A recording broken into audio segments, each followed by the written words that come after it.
गोदावरी मराठवाडा पाटबंधारे विकास महामंडळाचं मुख्य अभियंता कार्यालय पळवणाऱ्या विजेचा मराठवाड्याच्या पाण्याच्या संबंधी पिटिशन दाखल करणाऱ्या विजेच्या कारखान्याची चौकशी, उत्तर महाराष्ट्रानं मराठवाड्यावर केलेल्या अन्यायाचा अरे मुर्दाबाद मुर्दाबाद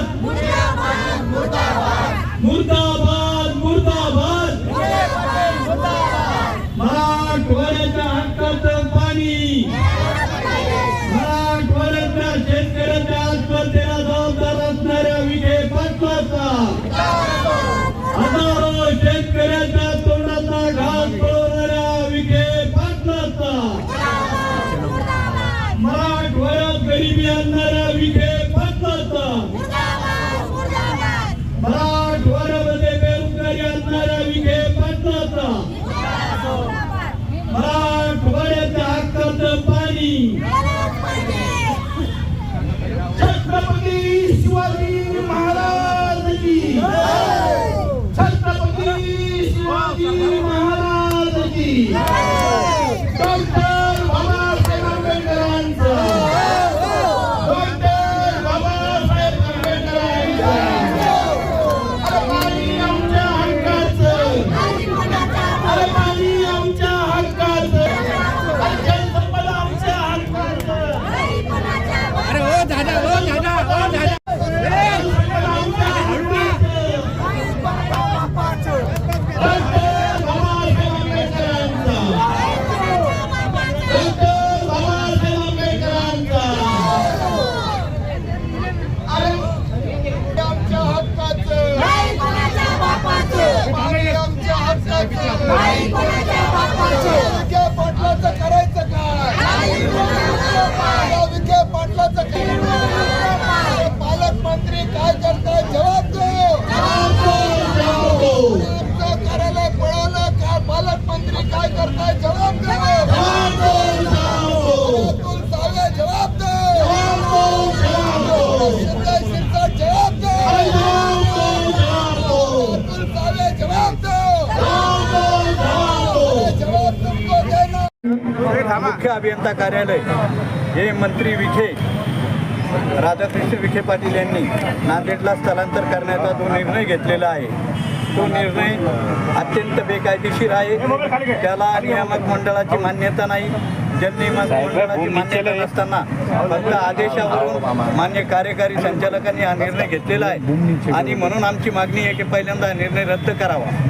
आणि दुसरी आमची मागणी आहे की आमचं जे मराठवाड्याच्या जे मांदाडे समितीची नेमली होती मराठवाड्याच्या पाण्यावर ती त्वरित बरखास्त व्हावी। आम्ही 48.59 म्हणजे 65% वर नसल्यावर या मराठवाड्यामध्ये वरून पाणी सोडण्याचा कायदा आहे जलवाहिनी पाणी पद्धतीनं, परंतु तो कायदा अंमलात न आणता हे नगर आणि नाशिकचे लोक आमच्या विरोधामध्ये आमचे विखे पाटील आणि हे सारे पश्चिम महाराष्ट्रातले छगन भुजबळ सहित सारे लोक आमच्या विरोधात ती कोलेबाई सर हे सर्व पिटिशन दाखल करतात त्यांच्या कारखान्याच्या वतीनं। म्हणून 15 ऑक्टोबरला पाण्याची डेडलाईन असताना आम्हाला 30 ऑक्टोबरच्या नंतरच समजा पाऊस कमी पडला तर आम्हाला पाणी मिळतं। आता सध्या आमचं मराठवाड्यावरचं फार मोठं नुकसान झालेलं आहे। आमची जी जवळपास 49 लाख हेक्टर जमीन जी आहे त्या 49 लाख हेक्टरपैकी फक्त आमची 20 लाख हेक्टरपर्यंत आमची जमीन भिजते आणि बाकीची 29 लाख हेक्टर जमीन जी आहे ती खऱ्या अर्थानं इथं पडीत आहे आणि पडीत असल्यामुळं त्याला 5 पिढ्यापासून पाणी न मिळाल्यामुळं आमच्या भागातला शेतकरी अत्यंत गरीब आहे आणि पर्जन्यमान कमी आहे। त्यातल्या त्यात हे पाण्याचा प्रॉब्लेम निर्माण करतात उत्तर महाराष्ट्राचे विखे आणि त्यामुळं मराठवाड्यामध्ये या ठिकाणी त्यांच्या कार्यकाळात 1300 आत्महत्या झालेल्या आहेत, म्हणून त्यांच्यावर मनुष्यवधाचा गुन्हा दाखल करण्यात आला. हा घाट का घातला जातो कार्यालय स्थलांतराचा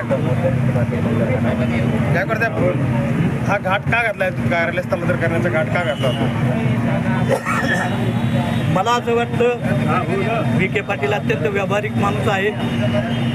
त्याला या गोदावरी मराठवाडा पाटबंधारे विकास महामंडळाचे जेवढ्या जमिनी आहे, जेवढ्या बिल्डिंग आहे, त्या साऱ्या बिल्डरला द्यायच्या आहेत आणि म्हणून त्यांनी हे सारं काम कारस्थान केलेलं आहे.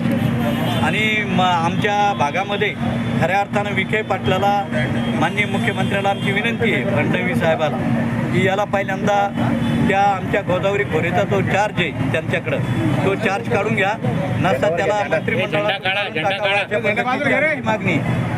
दादा, पश्चिम महाराष्ट्राचे नेते जसे एकत्र येतात तसे मराठवाड्याचे नेते मग पाण्याच्या प्रश्नावर एकत्र काय येते? एकतर मराठवाड्यामध्ये आता आम्ही सर्व एकत्र येण्याची प्रक्रिया सुरू झालेली आहे. आता थोड्या डॉक्टर कल्याण काळे साहेब येत आहेत, खासदार, आणि अंबादास दानवे हे स्थानिक स्वराज्य संस्थेच्या निवडणुकीच्या निमित्तानं त्यांचा दौरा आहे धाराशिवला, त्यामुळं ते येऊ शकले नाही. ते म्हणत सकाळी 9ला मोर्चा काढा, पण 9ला लोक येत नाही.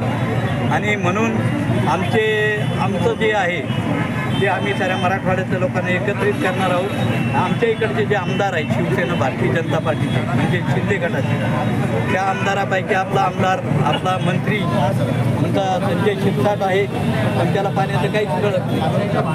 आणि त्यामुळं आणि तो त्याला विखेला जबाबही विचारू शकत नाही, एवढी शक्ती यांच्याकडं नसल्यामुळं हे मराठवाड्यातले मंत्री आणि आमदार त्यांना घाबरतात.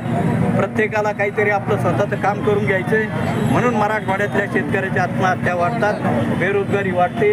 आजपर्यंत मराठवाड्यातल्या जवळपास 5 लाख लोकांनी मुंबई येथे स्थलांतर केलं आणि स्थलांतर होऊन आमच्या भागातले लोक त्या ठिकाणी गेले पोटा पाण्यासाठी, आणि याला जबाबदार फक्त आमचे लोक आहेत.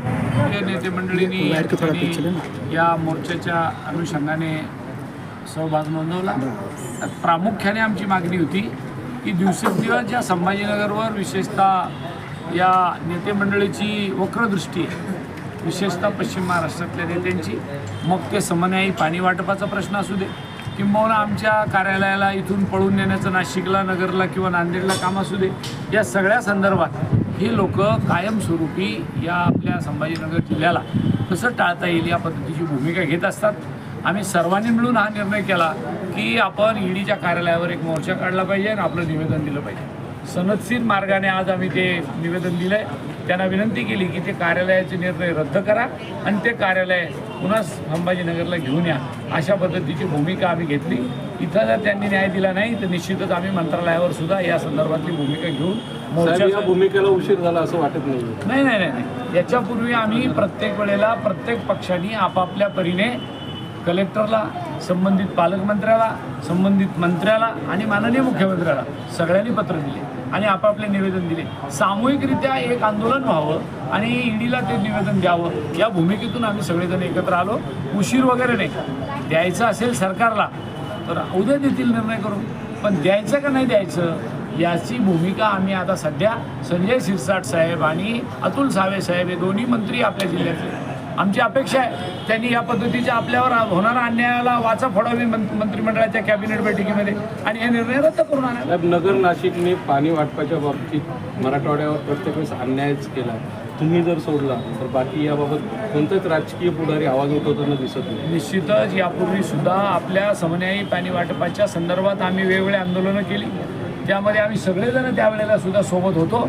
एवढंच नाही तर मी सुप्रीम कोर्टामध्ये विखे पाटलांनी जी याचिका दाखल केली होती त्यांच्या विरोधात सुद्धा मी सुप्रीम कोर्टात सुद्धा गेलो आणि मला आपल्याला सांगायला आनंद वाटतो की सुप्रीम कोर्टाने आपली भूमिका मान्य केली आणि सांगितलं की नाही, धरणात पाणी हे सोडलं पाहिजे आणि तेव्हापासून आपल्याला ते धरणात पाणी यायला लागलं. सुप्रीम कोर्ट आपल्या बाजूने आहे, परंतु काही मंत्री पश्चिम महाराष्ट्रातले झाले की मधून काहीतरी उद्योग करत असतात. सर, जायकवाडीवर मराठवाड्याची नजर आहे आणि जायकवाडीलाच वाळवंट करण्याचा प्रयत्न आहे. आपण कदापि ते वाळवंट होऊ देणार नाही, जरी आम्ही विरोधी पक्षात असलो तरी.